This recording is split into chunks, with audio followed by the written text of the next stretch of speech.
What is up, YouTube? It is Avraycon back with another video. So I did a video recently with the Cash Shop of New World controversy, and we're back with an update. They put out a article today talking about it, and I just kind of want to do a live reaction. I've not even read this yet, so this is gonna be my first reaction to it, and kind of go through it and see what the update is and see if it's good, bad, and yeah. So let's get right into this Cash Shop for New World. So starts off, it says, introducing our in-game store. It says we are releasing our in-game store today for alpha players to test and provide feedback in preparation for August 31st launch. And this is for May 25th. So this is actually today. The store will allow in-game purchases for cosmetic items outside of the deluxe editions and pre-order bonuses. I knew of course there's gonna be cosmetic items on the Cash Shop.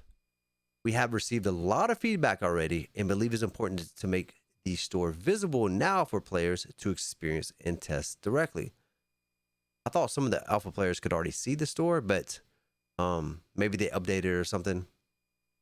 Goes on to say items in the store during the alpha will be purely cosmetic and provide no gameplay advantages. So it says the items in the store during alpha. So does that mean this store at launch is going to be different, or just these are the items under the alpha? I don't know yet. It may mean they're going to add more items, more cosmetic at launch than alpha. We'll wait and see if it says anything else in the article. It says, as the game evolves, we may add new categories of store items based on our players' desires. We may make mistakes, which is why we're testing and engaging our community to solicit feedback. Guys, please give good feedback. The testers definitely will help the game overall. And the alpha test will include an example skin emote dies. And you can kind of see right here, scarlet, black dye, gold. These look like if you see the color right here, these look like they are. I want them to stay with the art style of the game. I don't want like neon armor and stuff in this game. It just don't fit the aesthetic of it. So I hope they say these three right here fit it. So I hope they stay with more of the aesthetic of what the game is. It's kind of got a pirate looking game. I mean, it's not a pirate game, but you kind of get the vibe of it. It says we think it's important to share the goals behind our in-game store design so our players can understand our intent and to establish a foundation for open dialogue in this topic. Our plan, so here's their plan right here. Our plan is our plan for having an in-game store is to create an outlet for players who find enough value in-store items that they are happy to purchase them. Of course, it's got to have enough value if people are going to pay real money for them. Our plan is not and never will be to create a feeling that store items are necessary to enjoy or compete in the game. We have three main goals for our in-game store. So to better compete in the game, enjoy could be subjective because people enjoy different things. You put all the best cosmetic items in the Cash Shop. People that enjoy collecting those type of things, that affects their enjoyment.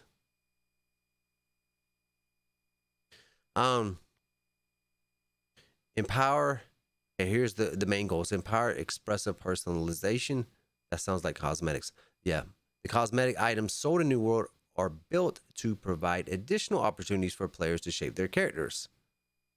Releases will showcase new dyes, apparel, weapon skins for players to customize their characters, as well as furnishings and house pet players can purchase. I guess pets can purchase. Cosmetic items will not provide any perks boost to stats. So basically, your typical cosmetic items, dyes, weapon skins, apparel. They said there'd be pets. I'm assuming down the road there'll be mounts. You got furnishings. Typical stuff that you would expect from a Cash Shop. It just depends on what else is going to be in the Cash Shop.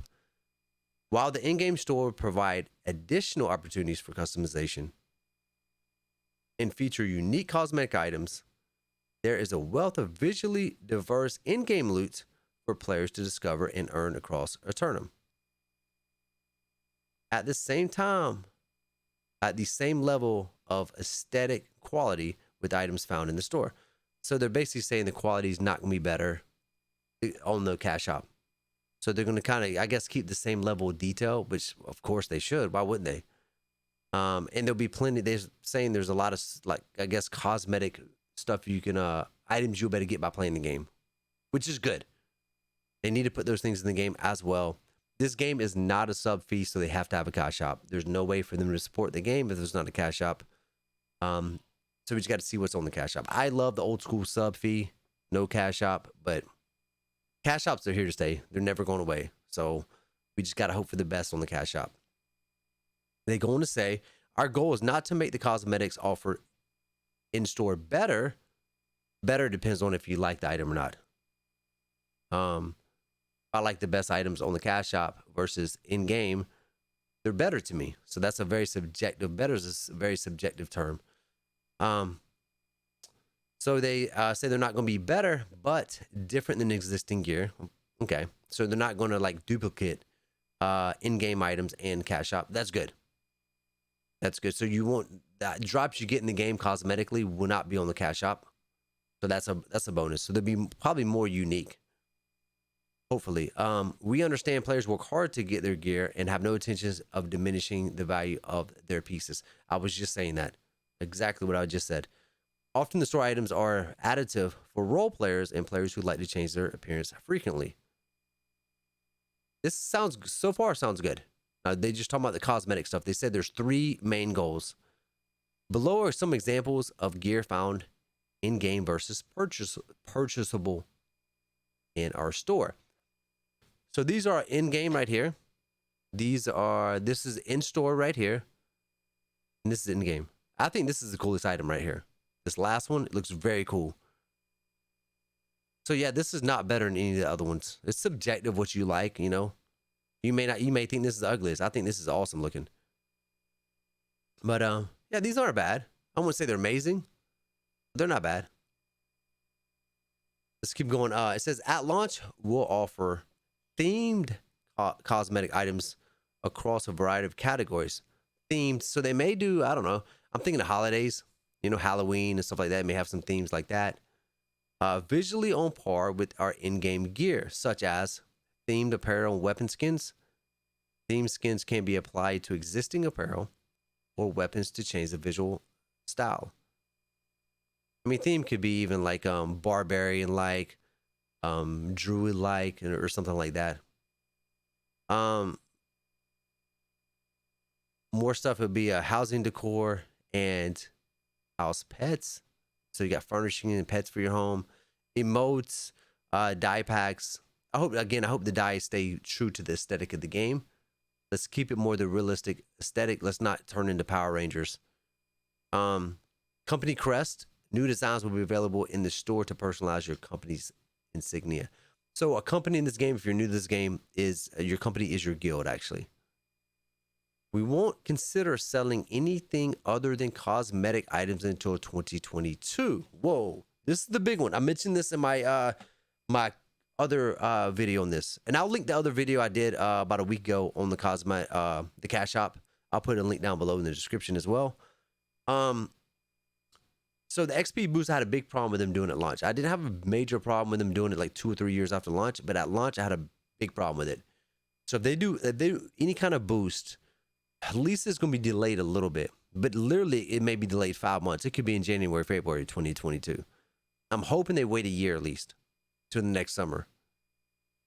Do not put in, they're saying right now, nothing but cosmetic at launch. That's a bonus.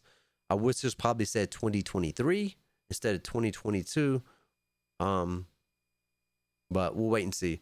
Maintain. So the next thing, the second thing, the goal they're working on is maintain a level playing field. Okay.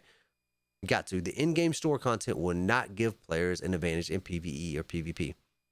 So there'll be no stat-based items in the store, whether it be jewelry or weapons or armor. So it looks like no stat-based which you can't have that in a game. It's a horrible idea. Our goal is not to provide anything that players may find pay to win or in-game store offers. Okay. No items in the store will give players instant lifts to their overall gear score, experience points, or impact territory control. Instant lifts. So this sounds like there's still going to be some kind of boost eventually, like 15, 20%, 30%, but no instant.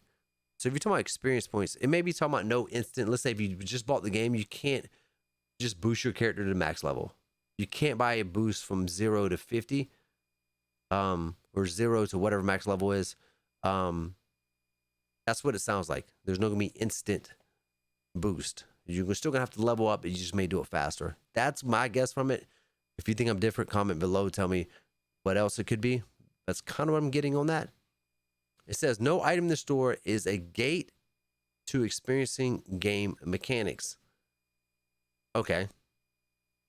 I'm not sure exactly what they mean by that. But it says players should never feel they have to spend additional money to experience New World once they purchase the game, as the price you pay at launch lets you play the entire release game. Yes, it lets you play the entire release game, but is the fun diminished? We all play video games. The number one reason we play them is fun. Unless you're a pro gamer, you do this for a living, then we're playing it for fun. So if you diminish the fun, that's a big issue. Time will tell. The third thing is, it says embrace veterans and welcome new arrivals. While Eternum will be full of veteran players, we anticipate new players landing on its shores for years to come. Well after launch, we will consider ideas that influence mechanics like rested XP, both through the store and in-game. So they will do the XP boost, kind of. But you can get them in-game as well. So you may be able to craft some kind of XP boost in-game, rested XP. Potions, scrolls, or whatever. You can do that in ESO. And they had it in the, I think they had in the cash shop as well. So it may be something like that. You know, way after launch is not a big deal. I just don't want it in launch at launch. This will allow late to the game players entering a tournament to catch up at a pace most comfortable to them and fight alongside friends in-game content while not creating a pay-to-win environment. You know, I kind of agree with this because there's been a couple of MMOs I've went in like 6 years, 5 years after launch, 7 years, and I felt so far behind. Even though I was having some fun leveling up, I just quit. I felt so lost, so far behind everybody. I just didn't want to. I felt like I started trying to just grind my butt off to catch up, and I just lost interest. So I understand why they're doing it, but again, it needs to be down the road. Any kind of boost needs to be down the road, but there should be no instant boost. It should be like 20% XP, and that's it. I don't think you need 50% XP. 20. Let them speed up some, but don't go crazy with it. The timing on when we release any sort of boost would depend on player sentiment, feedback, and how we see new players progressing throughout the game well after launch. If we decide to implement these type of items, they will also be attainable through in-game methods. So all these items will be able to get in-game as well. I'm thinking you better craft them, yeah. And feedback. So, hopefully they listen. Hopefully people say, let's hold off on these. I'd prefer no XP boost, but they're coming. They're coming, so I have to wait and see. Let's finish this off. Looking ahead, so what's in the future? Heading toward launch, we're excited to test the functionality of our store and receive feedback of the items sold within it from our alpha community. Data from the alpha test, as well as feedback from the testers themselves, will be studied closely, and tuning will be done to the store and content as we prepare. So guys, if you're an alpha tester, please leave good feedback. I'm not an alpha test. I didn't get lucky enough for it. I will be playing and streaming the game in the beta this in July, but please leave some good feedback for the developers. Last sentence, the launch of New World is just the start. We plan on consistently ship game updates with new content drops for years to come. Hope to see you around August 31st. So that's basically kind of my conclusion. It wasn't that bad. You know, I kind of criticized the last video I did a week ago on this. this didn't sound too bad. No XP boost, just cosmetics at launch. Eventually, there probably will be XP boost. But it'll be no instant. It sounds like no instant boost, just probably like percentage boost. So, and nothing at least until 2022. So it's actually I'm a little bit happy with this. It's not what I would want. I would prefer no cash shop at all and do a sub fee. But considering where we were headed, this may not be too bad. Again, we'll have to see. But at least it'll be nothing but cosmetic at launch. Everybody will have a playing level field at launch. And that's what we need. We need it. So guys, that's basically it. The update of today. If you like this video, please hit like, subscribe. Also, I do stream on Twitch. I'll put my Twitch link below and my Discord as well. Come hang out. We got plenty of MMO gamers. We all love MMOs in there. And we dabble in some other genres as well. So come join the community. But guys, I'm out of here. Y'all have a good day, and I will see y'all next time.